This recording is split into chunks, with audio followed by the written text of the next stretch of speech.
Now we are going to see the question of a reverse level order traversal. So reverse level order traversal का मतलब है क्या? मतलब कि देखो एग्जाम्पल देखते हैं, ये हमारा क्या है, ये 0th लेवल है, ये हमारा फर्स्ट लेवल है। तो हमारा जो एंडिंग का लेवल है मतलब उसे हमें सबसे पहले प्रिंट करना है, उसके बाद फिर हमें मतलब सबसे पहले हमें we have to print the bottom layer, after that we have to print the upper layer. Okay, now let's see the example 2. So in this example this is our 0th level and this is our first level, and after that this is our second level. So what we have to do in this example, we have to first print our ending level. So what's our ending level? That's a 40 and 60, and after that we have to go up on an upward direction and print the first level. Then what's our first level? It's 20 and 30. Okay, so we are going to print 20 and 30.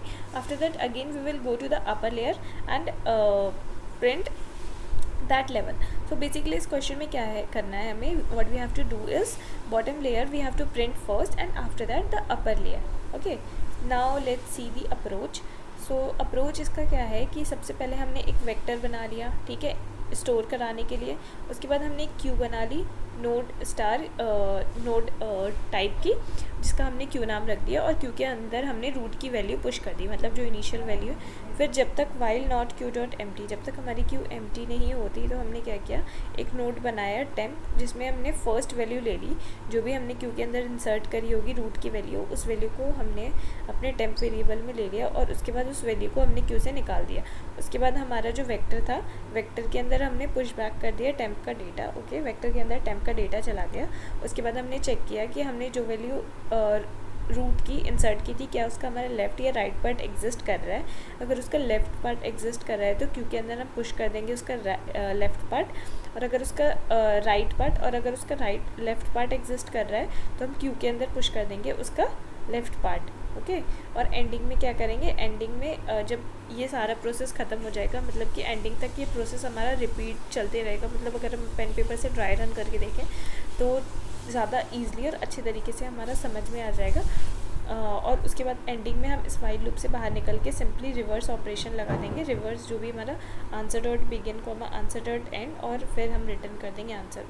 तो हमें Q का concept आना ज़रूरी है, ये important है. अगर हमें क्यू का कंसेप्ट आता है तो हम ईज़िली समझ जाएंगे, क्योंकि हमें पता है कि क्यू के अंदर एक प्रॉपर्टी होती है, जो एलिमेंट पहले बाहर जिस एलिमेंट को हमने पहले इंसर्ट किया है वो एलिमेंट हमारा क्या होगा, पहले बाहर निकलेगा.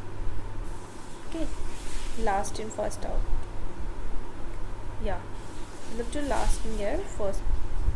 तो क्यू की प्रॉपर्टी हमें समझना इसमें ज़्यादा इम्पॉर्टेंट है. अगर हमें क्यू की प्रॉपर्टी आती है तो हम ईज़िली इस क्वेश्चन को कर लेंगे. और इसमें बेसिक क्यू का फंडा ही लगाए कि हमें एक नोट क्यू टाइप की बनाई है, और उसके बाद हमने क्यू में अपने पुश कर दिया है रूट के एलिमेंट को, और उसके बाद हमने उस रूट के एलिमेंट को क्या किया है, रूट के एलिमेंट को हमने क्यू से फ्रंट ऑपरेशन होता है क्यू के अंदर, क्यू डॉट फ्रंट नाम का, तो उससे हमारा क्या होता है, टॉप का एलिमेंट जो है बाहर आ जाता है.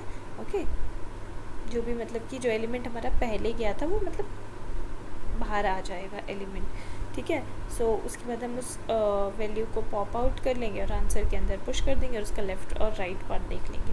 और बस हमने ये सारा कॉन्सेप्ट तो लेवल ऑर्डर का ही है. ठीक है, जैसा हमने लेवल ऑर्डर में समझा था कि लेवल ऑर्डर में चीज़ें कैसी जा रही हैं, किस तरीके से जानी है, ये वही है. बस इसमें एक हमारा काम जो हुआ है, हमने इसमें रिवर्स ऑपरेशन लगा दिया, reverse answer dot begin comma answer dot and.